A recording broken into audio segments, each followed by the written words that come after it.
Olá! No programa de hoje vamos conhecer a história da Rádio Timbira, a pioneira no Maranhão. São relatos de grandes profissionais que por lá passaram e deixaram sua contribuição. Uma emissora que coleciona grandes momentos, uma estrutura de ponta, um elenco impecável e alcance de nível mundial. Tudo isso contribuiu para o reconhecimento da Rádio Timbira entre as maiores do país. São depoimentos emocionantes de quem fez história na comunicação maranhense.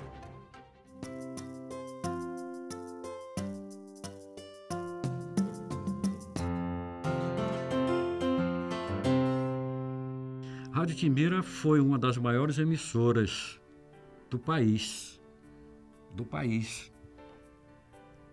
As pessoas não devem subestimar a comunicação no Maranhão, porque a Rádio Timbira foi uma das poucas emissoras que tiveram um transmissor de 19 metros, que era ouvida no mundo todo.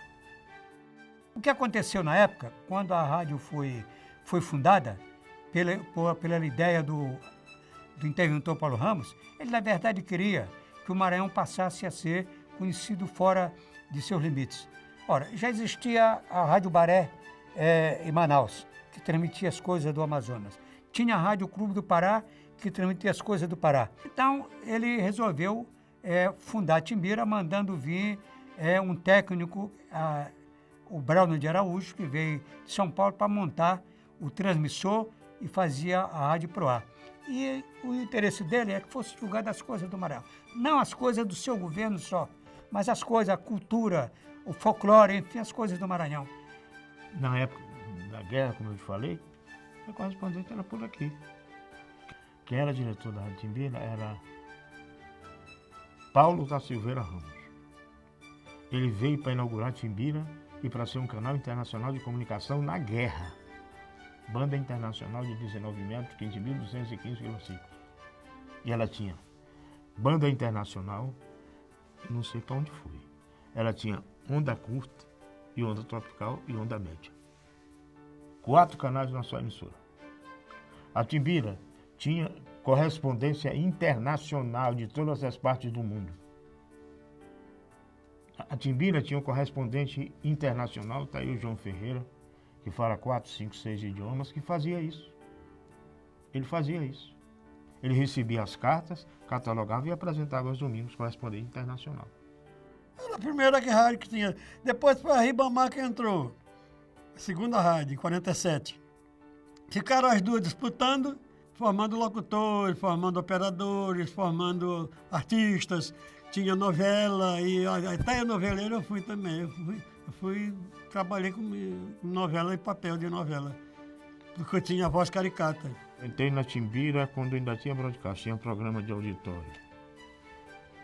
Quem apresentava era o Lima Júnior. Faz muito tempo isso. A Timbira não era do governo do Maranhão. A Timbira era uma concessão para uma rádio. Eu peguei a Timbira com um transmissor de 19 metros, cobrindo o mundo inteiro. A Timbira foi correspondente de guerra. Viu? Eu peguei a Timbira depois, teve umas administrações desastrosas, com o diretor roubando, foi um negócio sério, a época, muito atrás. Aí pararam a Timbira. Para te ter uma ideia, funcionário da Timbira chegou até a receber pelo Tesouro, que é a Secretaria da Fazenda. Era. E a coisa ficou tão jogada fora, que pararam. Quando o Djalma Martins assumiu, viu, havia direcionado do governador Newton Belo uma guerra de comunicação. Aí acionaram a Timbira, manda buscar transmissor de 10 quilos, contrata profissional daqui, contrata profissional dali, e a coisa ressurgiu. Quem fez o prédio da Timbira, que já não é da Timbira, foi o João Castelo. E a Timbira, a época do Newton Belo, foi que ela surgiu, 64, a época de ouro da Timbira, mas veio com 3 anos e meio parada. botaram uma pedra em cima e disseram, aqui não serve, que ela fala muito. Aí, quando o Newton Belo se viu pressionado pelos órgãos de comunicação, sem ter uma válvula de escape, sem ter um canal para falar, ele então fez o seguinte, pegou a Timbira, superequipou tudo que tu pensava de equipamento moderno da época, 64, tudo que a Timbira precisava, Jesus Ribeiro abriu os cofres. Era feito. E Newton Belo fez uma rádio potente, uma rádio que competia de igual para igual até a rádio opositora, que no caso era a difusora. Na Timbira fiquei até 60. Em 1960 ela fechou porque problemas do governo. E o governo fez uma grande bobagem. Começou a encher a rádio de política. E política não serve para rádio. Para apesar, meu ver. Eu falei isso em uma entrevista anterior, há muito tempo eu disse, política não funciona em rádio. Ou se faz uma rádio boa para prestar serviço à população, ou faz para prestar serviço aos políticos. O político não leva a sério. E eles não levaram e a rádio foi definhando e acabou fechando em 1960. Ela veio de 40 a 60. Por 20 anos ela foi definhando, parou em 60 e ficou parada até 1963. Quando Djalma Martins assumiu ela no governo de Newton Belo.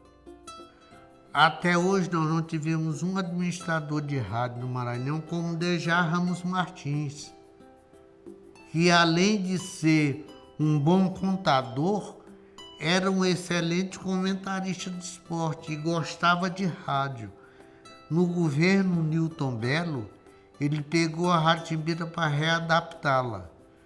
A readaptação que ele fez foi contratação dos melhores profissionais do Nordeste.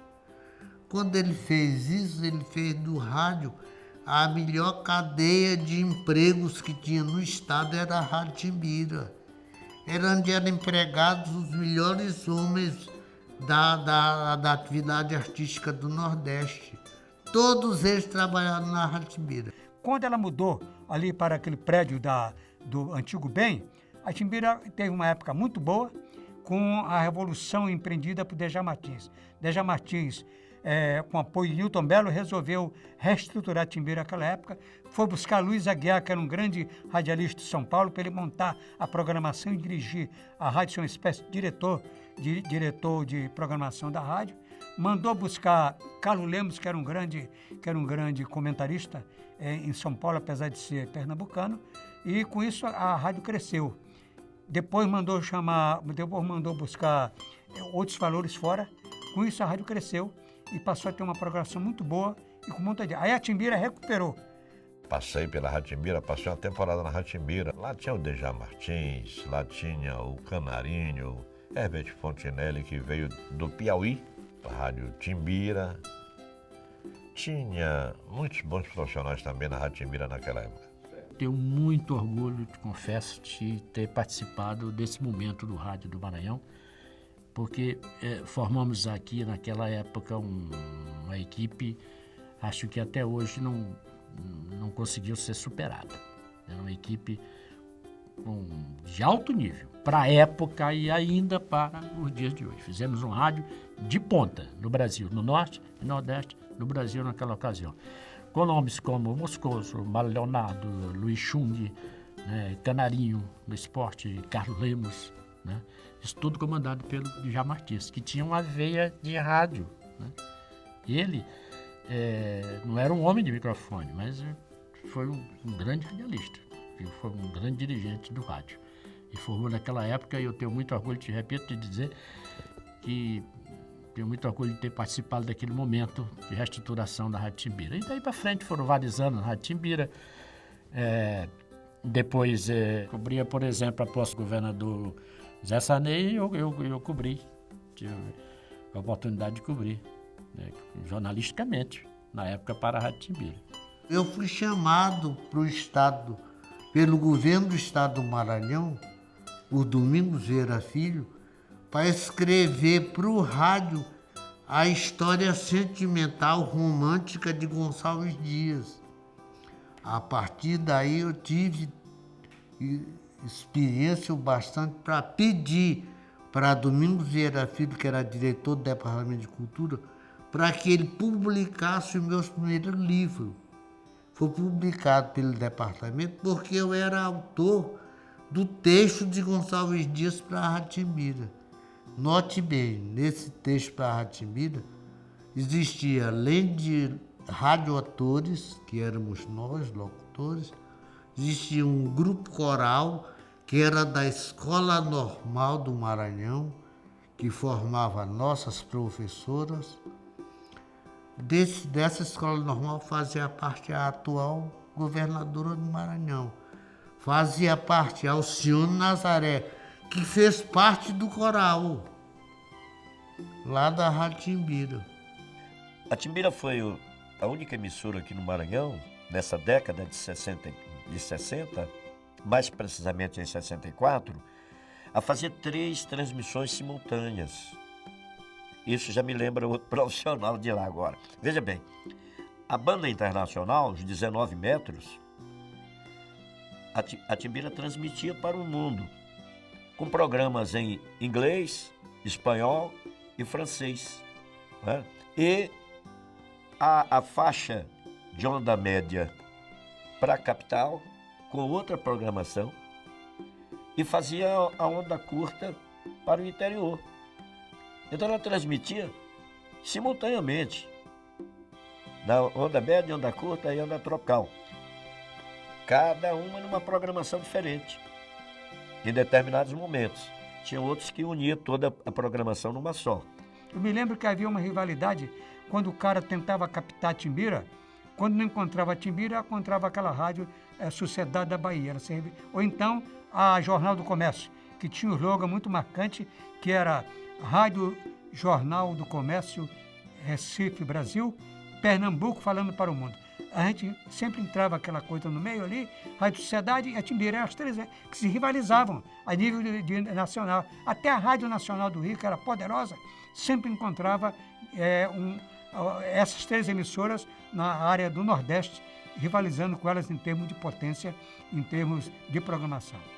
Aos domingos, ela tinha uma programação internacional, que era feita pelo João Ferreira, tá? Em inglês, para o resto do mundo. Então, foi uma grande emissora que não merecia o tratamento que foi dado nos últimos anos.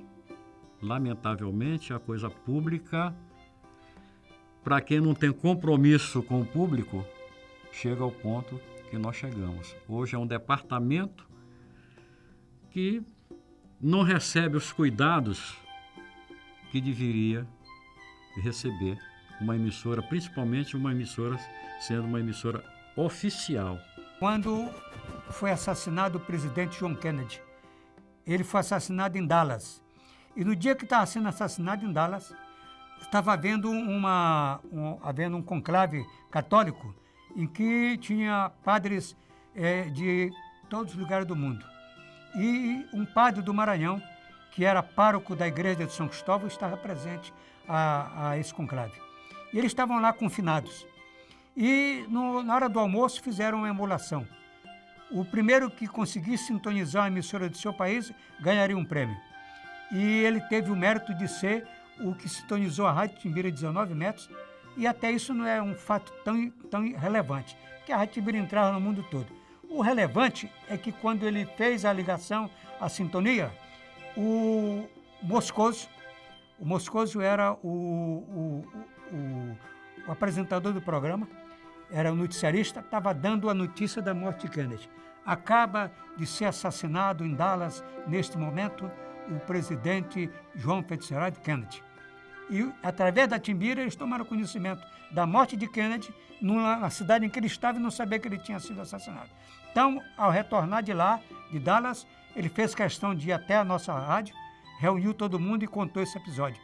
E disse que foi uma emoção muito forte. E essa emoção, quando ele contou, ela foi transmitida para todos nós. Nós nos sentimos orgulhosos de ter trabalhado numa emissora onde houve esse acontecimento que marcou mais um episódio marcante da história da Timbira. O auge do meu rádio foi exatamente na Rádio Timbira. Eu falei há pouco que eu encerrei a carreira na Rádio Ribamar, em 1978. Mas foi na Timbira que eu realmente tive meu grande espaço.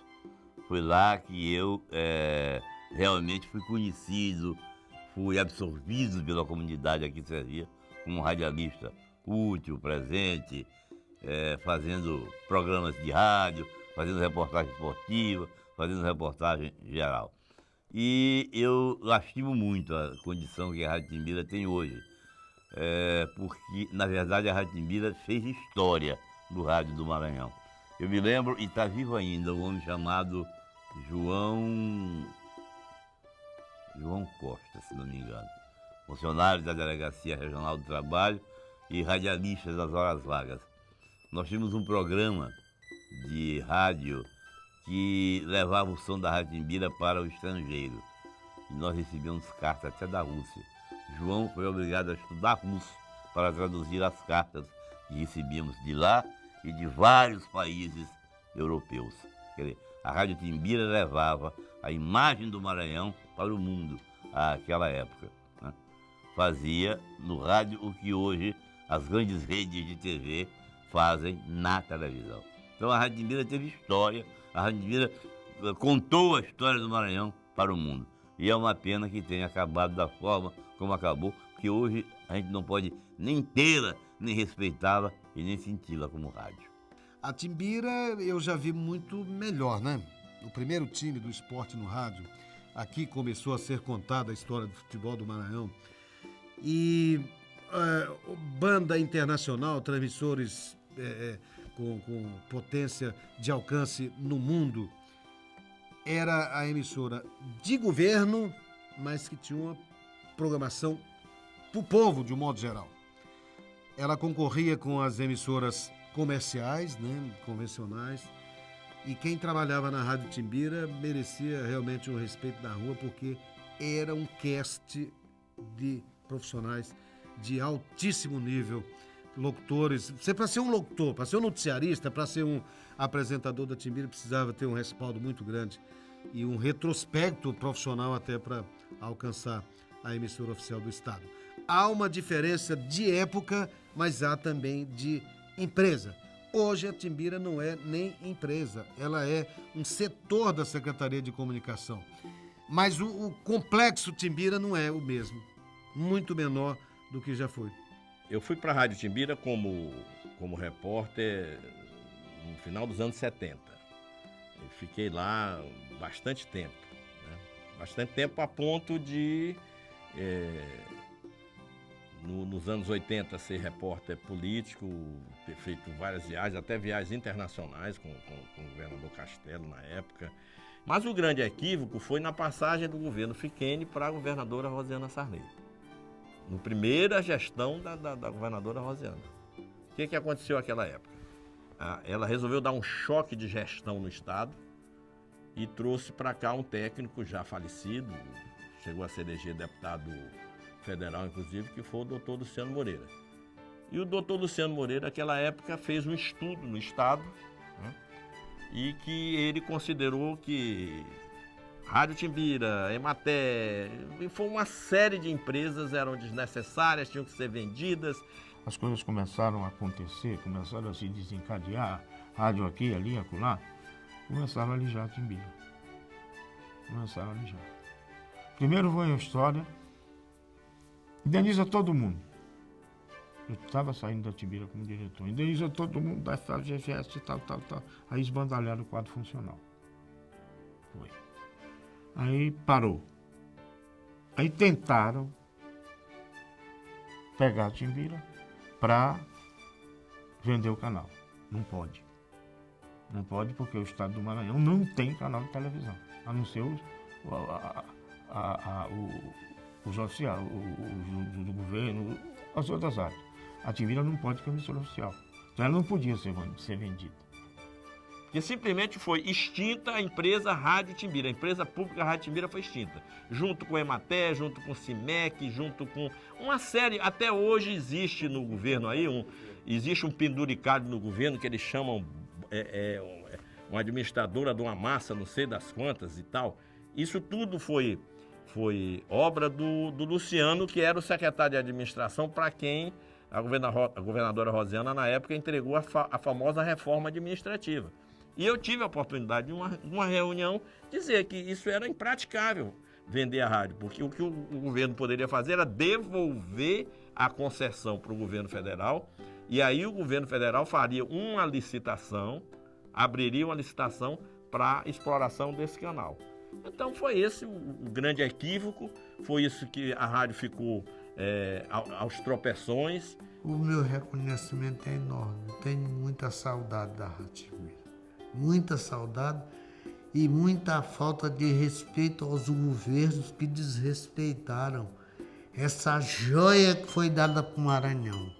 A Rádio Timbira vale tanto o Maranhão que na época que Leonel Brizola representou a contra-revolução no Brasil, foi pedida o canal de uma das custas da Rádio Timbira para a Rádio Timbira. A Rádio Timbira se negou a dar, mas um técnico de São Paulo pegou o canal de 15.215 e botou numa rádio de Porto Alegre para fazer a campanha da legalidade do Brasil.